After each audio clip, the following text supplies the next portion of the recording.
A 23-year-old woman suddenly disappeared in Tokyo, Japan.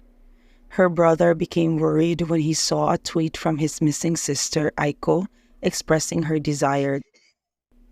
Just last June, they lost their mother, and Aiko moved to a suburban Tokyo group home where she experienced severe depression. She posted on Twitter seeking someone to accompany her. "I'm looking for someone who wants to stay with me."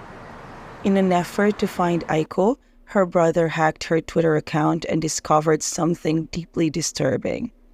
Among the messages, they found a concerning Twitter account seemingly promoting someone had DM'd Aiko saying, "Let's stay together."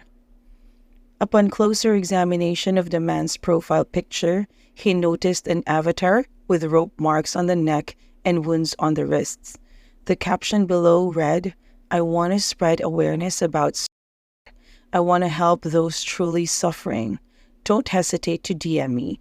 His Twitter handle was Hanging Pro, implying the hanging professional. After reading the conversations between Aiko and this user, her brother grew alarmed. He became convinced that this individual might be connected to her disappearance, so he immediately contacted the police to report his suspicions. While the identity behind the anonymous profile wasn't immediately discovered, the police searched through the man's public posts. Eventually, they identified another woman with whom he frequently interacted online. This woman, who had previously met the person Aiko was talking to, cooperated with the police by using herself as bait. On that Halloween night, the said woman met Takahiro Shiraishi at the train station. As they headed towards Shiraishi's apartment together, they were being monitored by the police from a distance. When the police arrived at the apartment, they questioned Shiraishi about Aiko's whereabouts. In a cold tone, he said she was inside the freezer. And true enough, there was a cooler on the floor, and when the police opened it, they found Aiko's head.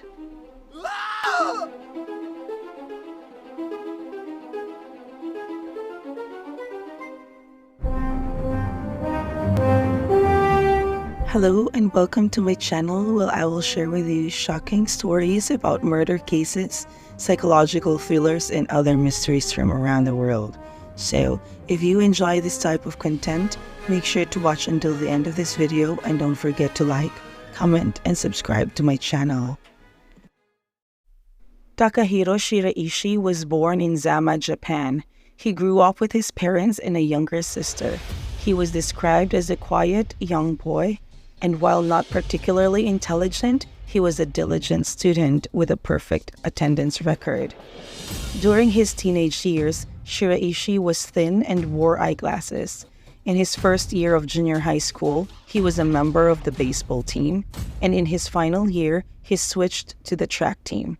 In Yokohama, he continued his studies at a prefectural high school. This was when his life took a different turn. His parents' divorce led to his mother and sister leaving their home. His youth seemed somewhat meaningless except for his fondness for playing the choking game with friends, where they would strangle each other as a form of amusement. Most kids would get tired of it after a few times, but not Shiraishi. After graduating in 2009, Shiraishi started working. He worked at a supermarket for 2 years before deciding to leave. After that, he became a scout for a prostitution ring based in the Kabukicho district, known as Japan's red light district. He would lure young girls to work in clubs in that area.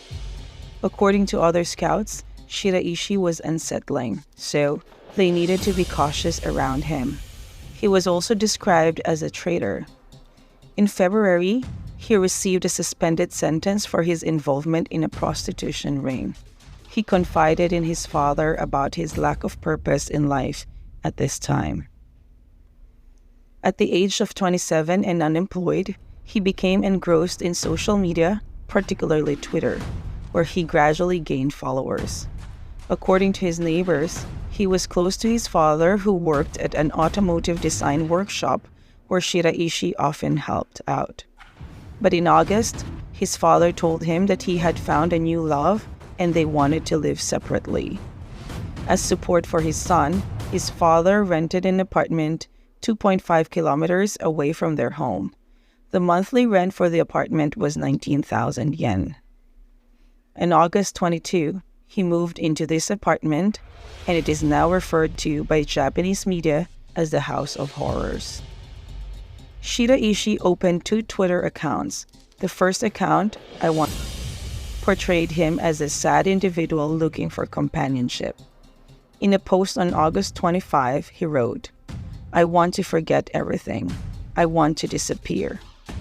The second account, a professional at hanging, depicted him as someone knowledgeable about Shiraishi wrote, "Bullying often happens in schools and workplaces. If you can't endure the people around you, it will have a negative impact on your mental state. In my belief, many individuals endure hardships and contemplate suicide, even if these stories aren't reported. I aspire to help such individuals. Hashtag.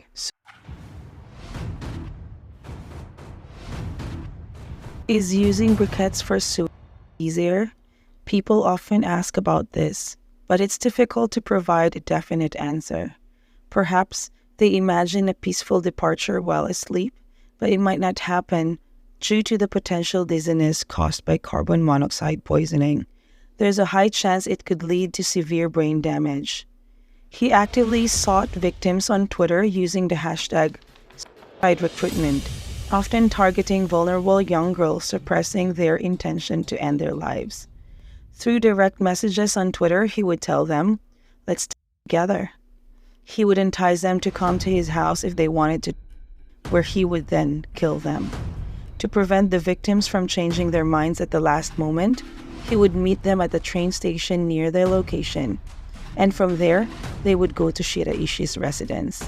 And before he killed them, he would try to manipulate their minds by offering alcohol, tranquilizers, and sleeping pills. On the morning of Halloween in 2017, authorities discovered Aiko's head, and in various parts of the small apartment, they found 8 more heads. There were also limbs and feet from his victims, stored in 3 large coolers and 5 large boxes, containing a total of 240 bones. I disposed of their flesh and internal organs like trash, but I left their bones out of fear of being caught, Shiraishi explained. His neighbors noticed unusual behavior from Shiraishi, as he often went to the garbage dump area. Shiraishi also used cat litters on body parts to absorb the smell, but it wasn't effective. Neighbors noticed a strong odor coming from the bathroom exhaust fan, which he would leave on. It was tough at first. It took 3 days to dismember the first body, but after that, I could do it in a day, Shiraishi told the police. 2 kitchen knives, scissors, a saw, rope, and a gimlet, all with blood stains, were found by the police. According to a news agency, 2 of the bodies showed signs of strangulation. One had a broken neck bone, and one had bleeding marks due to strangulation. In August 2017, he started looking for victims. The first time, he convinced a woman to meet him for drinks, but her boyfriend accompanied her, leading to Shiraishi's extreme frustration.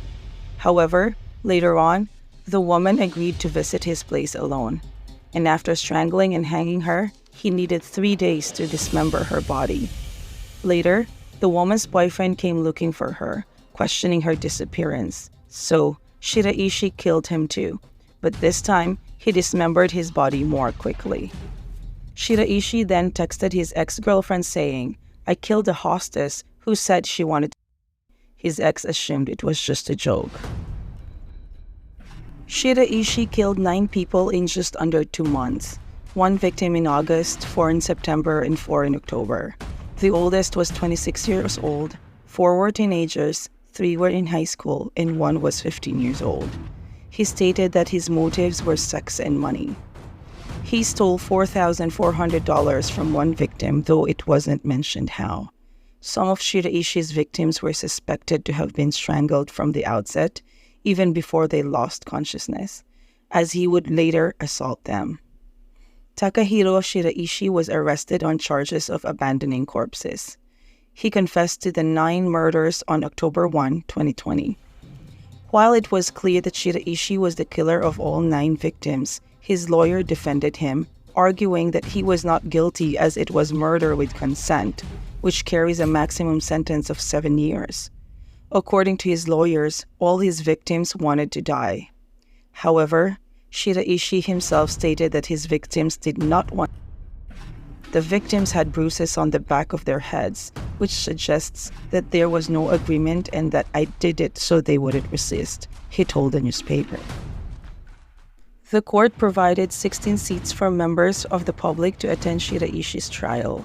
However, around 400 people showed up. Shiraishi was found guilty of the murders, and he was given the opportunity to express his remorse for his actions. I apologize for the killings of some victims whom I spent time with. I want to ask for forgiveness from their families. But for others, I really don't feel any regret. Whatever happens, I'm just apologizing for my failure when I was caught. If I hadn't been caught, I wouldn't have any regrets. Shiraishi was sentenced to death by hanging, as is the capital punishment method used in Japan. He stated that he would not appeal. This should have been the end of Shiraishi's story, but a newspaper, the Mainichi, interviewed him after his sentence was handed down. Takahiro Shiraishi said that he was looking for someone to marry him. He needs to be cautious because he suspects that some of the women who contacted him might be reporters looking for a story. According to Shiraishi, having a spouse would be beneficial for him during his time in isolation. A spouse could also bring various things here to prison. The police who interrogated me told me, if you had become a surgeon or a rescue worker, you might have been successful. So, I think of this as something like a gift. I have that kind of gift.